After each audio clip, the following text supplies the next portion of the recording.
Hello बच्चों। देखते हैं अगले चैप्टर का क्वेश्चन नंबर 1। चैप्टर का नाम क्या है? चैप्टर का नाम है force and law of motion. इस चैप्टर की एक्सरसाइज देखते हैं। चैप्टर की एक्सरसाइज का वन क्वेश्चन नंबर 1। मैं क्वेश्चन को हिंदी और इंग्लिश दोनों में सॉल्व करूंगा। तो यहाँ पे इंग्लिश मीडियम वाले बच्चे भी आराम से समझ सकते हैं और हिंदी मीडियम वाले बच्चे भी बड़े आराम से समझ सकते हैं। तो इस क्वेश्चन का सलूशन देखते हैं।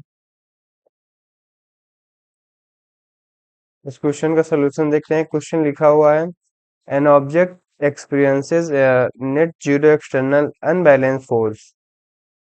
Is it possible for the object to be travelling with a non zero velocity? If yes, state the condition that must be placed on. Hindi में, कोई वस्तु शून्य बाय असंतुलित बल अनुभव करती है। क्या किसी भी वस्तु के अशून्य वेग से गति करना संभव है? यदि हाँ, तो वस्तु के वेग के परिमाण एवं दिशा पर लगने वाले शर्तों का उल्लेख करें। यदि नहीं तो कारण बताइए। तो इसका आंसर होगा इसका आंसर होगा yes, it is it is possible. It is possible मतलब कि net net zero external force अगर है, तो वस्तु जो है object to be travelling with a non zero velocity, ऐसा पॉसिबल है। देखते हैं पॉसिबल कैसे है, किस कंडीशन में पॉसिबल है।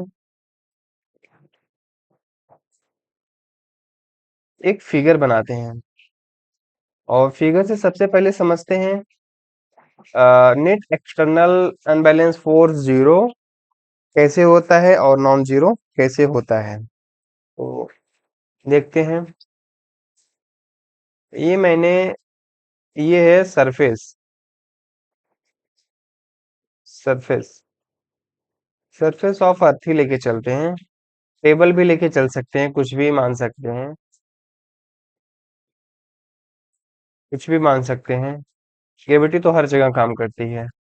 ये कोई बॉक्स लेते हैं, बॉक्स का टुकड़ा। ठीक है, बॉक्स का टुकड़ा हो गया। ये इस सरफेस पे रखा हुआ है।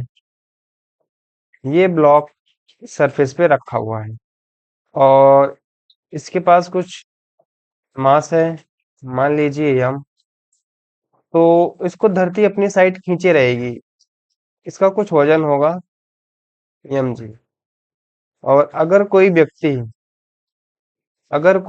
यहाँ खड़ा है और इसको एक रस्सी से बांध के खींच रहा है अपनी साइड, और एक व्यक्ति यहाँ पे खड़ा है, ये भी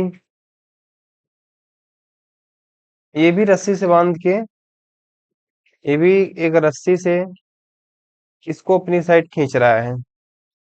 अगर मैं बोलूं कि दोनों व्यक्ति, जैसे अगर ये 50 न्यूटन का बल लगा रहा है, ये भी 50 न्यूटन का बल लगा रहा है, तो ये वस्तु किधर जाएगी? ये वस्तु किधर भी नहीं जाएगी, ये वस्तु जहां है वहीं रहेगी, क्योंकि दोनों का जो फोर्स है वो बराबर है।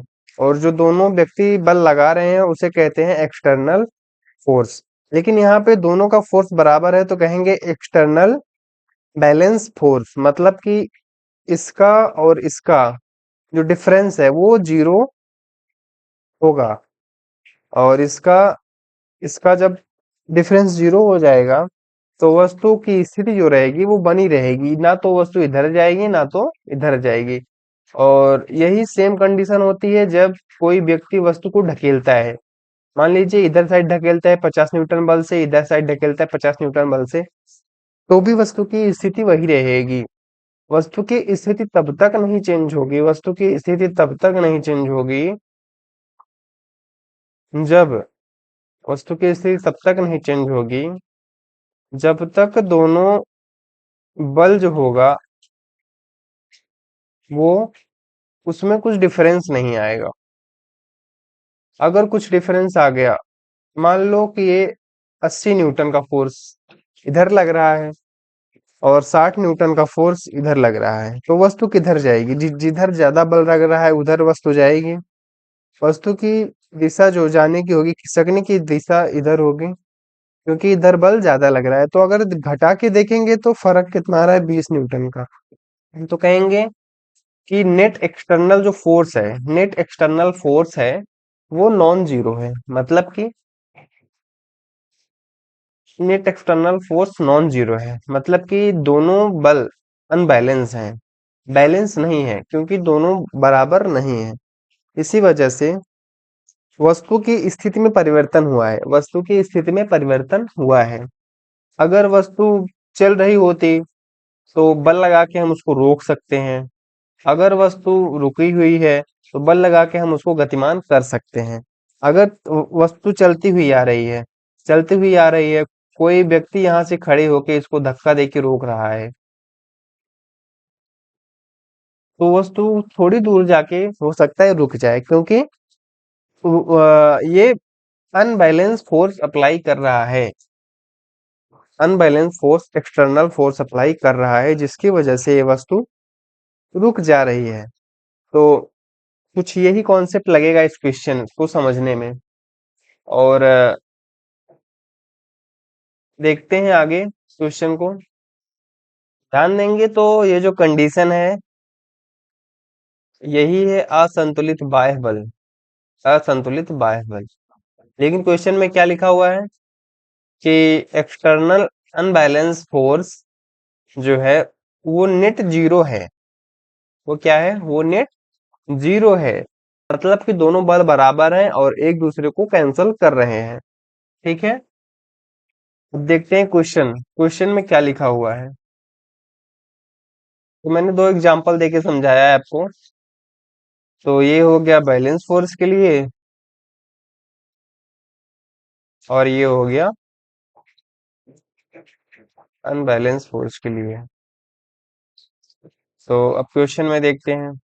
क्वेश्चन में देखते हैं, N object experiences net zero external unbalance force. मतलब कि जो एक्सटर्नल फोर्स लग रहा है उसका जो नेट है जीरो, मतलब कि वह वस्तु पर कोई प्रभाव नहीं डाल पाएगा। मतलब वस्तु अगर चलती हुई रहेगी तो वो चलती ही रहेगी, अगर रुकी हुई है तो वस्तु रुकी हुई ही रहेगी। तो इसमें लिखा है कि क्या यह संभव है कि कोई वस्तु नॉन जीरो वेलोसिटी से ट्रेवल करे?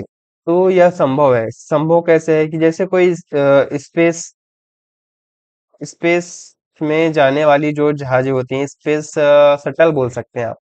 जो शटल्स होते हैं वो जब उड़ते हैं, वो शटल्स जब उड़ते हैं वैक्यूम में, वैक्यूम में कोई शटल उड़ रहा है, तो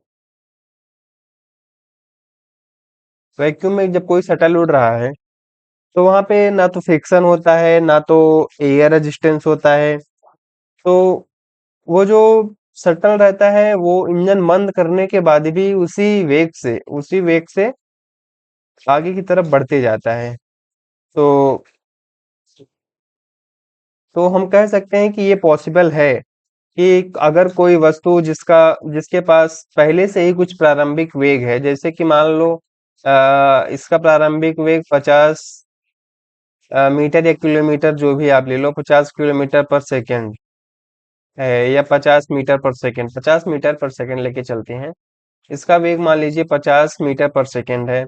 तो अगर कोई एक्सटर्नल फोर्स नहीं लग रहा है, और अगर लग भी रहा है एक्सटर्नल फोर्स, उसका नेट जीरो है।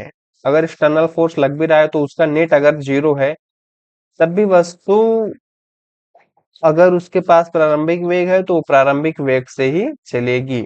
मतलब कि यह संभव है। लिखते हैं, यह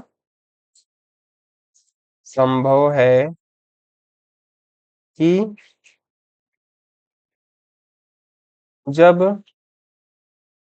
कोई वस्तु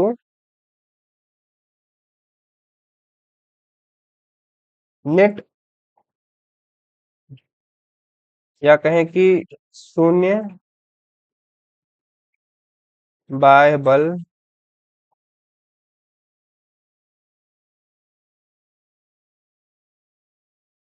अनुभव करती है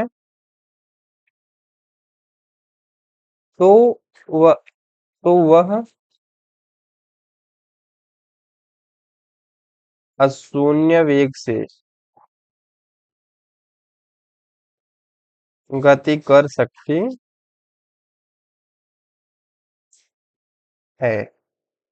इसमें आप ध्यान देंगे तो न्यूटन का जो पहला नियम है वो अप्लाई होगा कि जब कोई वस्तु विराम अवस्था में है तो विराम अवस्था में रहेगी, और जब कोई वस्तु गति अवस्था में है तो गति अवस्था में रहेगी, जब तक उस पर कोई बाह्य बल न लगे। यहाँ पे बाह्य बल लग रहा था, लेकिन उसका जो नेट है वो जीरो है। यही शून्य बाह्य बल है, मतलब कि उसका जो नेट है वो जीरो है, मतलब कि वो जो बल है वस्तु पर अपना कोई प्रभाव नहीं डाल पा रहा है, जिसकी वजह से वस्तु के पास जो प्रारंभिक गति थी उसी वजह से वो उसी गति से आगे बढ़ती चली जाएगी। Thank you. अगर आपको वीडियो पसंद आया है, आपको समझ में आया है, तो सब्सक्राइब जरूर करिए, और जो डाउट्स हैं उसको कमेंट बॉक्स में बताइए। अगर कोई गलती दिख रही है वो भी आप कमेंट बॉक्स में जरूर बताइए। ठीक है, धन्यवाद।